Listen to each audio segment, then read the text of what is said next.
ગુજરાત લોકસભાની બાકી 11 બેઠકો માટે ભાજપની મહત્વની બેઠક મળી.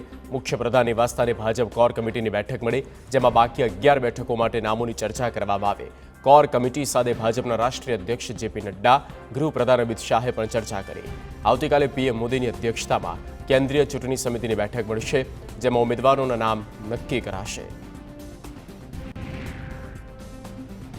આણંદના બોચાસણમાં ભાજપ પ્રદેશ અધ્યક્ષ સી.આર. પાટીલે મહત્વનું નિવેદન આપતા કહ્યું કે નરેન્દ્ર મોદી ત્રીજી વખત દેશના વડાપ્રધાન બનવા જઈ રહ્યા છે. 2024 લોકસભાની ચૂંટણીમાં પીએમ મોદી જીતની હેટ્રિક મારશે અને રાજ્યની તમામ 26 બેઠકો ભાજપ જીતશે. તેમણે કહ્યું, મને કાર્યકરો પર વિશ્વાસ છે કે 5 લાખ સરસાઈથી તમામ બેઠકો જીતાડશે. સાથે પાટીલે કાર્યકરોને ટકોર કરી કે ચૂંટણી પ્રચારમાં જરાય આળસ ન કરતા આ ચૂંટણી મોદીની છે, આપણે મોદીને જીતાડવાના છે. મિતેશ પટેલની ભૂલ હશે તો આપણે એમને ઠપકો આપીશું. લોકસભાની ચૂંટણીમાં ભાજપ 370થી વધુ બેઠકો જીતશે. આ દાવો કર્યો ભાજપના પોરબંદરના ઉમેદવાર મનસુખ માંડવિયાએ. કીર્તિ મંદિરથી ચૂંટણી પ્રચારના શ્રી ગણેશ બાદ માંડવિયા વીરપુર ધામ પહોંચ્યા. જલારામ બાપાના દર્શન કર્યા બાદ તેઓએ ખોડલધામ સુધી પદયાત્રા કરી.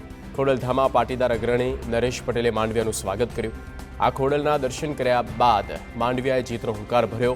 ભાજપ 370+ સાથે એનડીએ 400થી વધુ બેઠકો જીતવાનો દાવો કર્યો. રાહુલ ગાંધીની ભારત જોડો ન્યાય યાત્રાના ગુજરાત પ્રવેશનો ત્રીજો દિવસ. રાહુલ ગાંધીની યાત્રા નર્મદા જિલ્લામાંથી ભરૂચ જિલ્લામાં પ્રવેશી. નેત્રંગમાં આપના નેતાઓ પણ ન્યાય યાત્રામાં જોડાયા. ભરૂચ બેઠક પરથી આપના ઉમેદવાર ચૈતર વસાવા ન્યાય યાત્રામાં સામેલ થયા. આપ અને કોંગ્રેસના મોટી સંખ્યામાં કાર્યકરો પણ જોડાયા હતા. આ દરમિયાન ચૈતર વસાવાએ ભરૂચ બેઠક પરથી જીતનો વિશ્વાસ વ્યક્ત કર્યો. લોકસભાની ચૂંટણીને લઈને તમામ રાજકીય પક્ષો પોતાની તૈયારીઓ શરૂ કરી. છોટુ વસાવાએ રાજ્યની તમામ 26 બેઠકો પર પોતાનો ઉમેદવાર ઉતારવાની જાહેરાત કરી.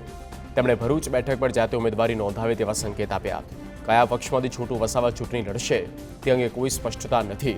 તેમણે કહ્યું, રણનીતિ નક્કી થયા બાદ ઉમેદવારો જાહેર કરશે. લાલચમાં આવી બીજી તરફ ગયા છે, તેમના પર મને દયા આવી છે. ગામમાં કોઈ તમને સાહેબ કહે તો હવામાં ન ઉડતા. કરાઈ પોલીસ એકેડમી ખાતે દીક્ષાંત સમારોહમાં હર્ષ સંઘવીએ નવા બનેલા પીએસઆઈને આપી સલાહ. નવા બનેલા પીએસઆઈને વિનંતી સાથે હર્ષ સંઘવીએ ટકોર કરતા કહ્યું કે લોકો સાહેબ તમારા હોદ્દાને કહે, વ્યક્તિત્વને નહીં. તેઓએ ઉમેર્યું કે સાહેબ શબ્દમાં ગુમરાહ થનારા લોકોને ક્યારેય સફળતા નથી મળતી. એટલે કેવા અને કેટલા લોકો સાથે સંબંધ રાખવો તે વિચારીને ચાલજો.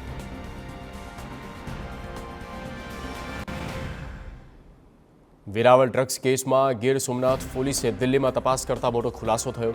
તપાસમાં સામે આવ્યું કે ડ્રગ્સની ડિલિવરી દિલ્હીમાં નાઇજેરિયન યુવાનને આપવાની હતી. ડ્રગ્સ રેકેટનો મુખ્ય સૂત્રધાર ઈશાક ઉર્ફે ઈશા રાવ હોવાનું ખુલ્યું. ઈશાકે અગાઉ 4 મોટા કન્સાઇનમેન્ટ પાર પાડ્યાની શક્યતા. વેરાવળ જામનગરના જોડિયા સલાયા બંદર પર થતી હતી ડિલિવરી. હવે પોલીસે ડ્રગ્સ કોને અને કેટલા પ્રમાણમાં ડિલિવરી કર્યું તે દિશામાં તપાસ શરૂ કરી. રાજ્યમાં ફરી એકવાર ગેરકાયદે દબાણો પર દાદાનું બુલડોઝર. કચ્છના જામ કુનરિયા અને કુરન ગામમાં ગેરકાયદે દબાણ દૂર કરાયા. સરકારી જમીન પર ગેરકાયદે બાંધકામ દૂર કરાયું. સરકારી જમીન પર મદરેસાનું નિર્માણ કરાયું. ગેરકાયદે બનેલી 3 મદરેસા પર બુલડોઝર કાર્યવાહી કરાઈ. આ 3 મદરેસાઓને તોડી પડાયા.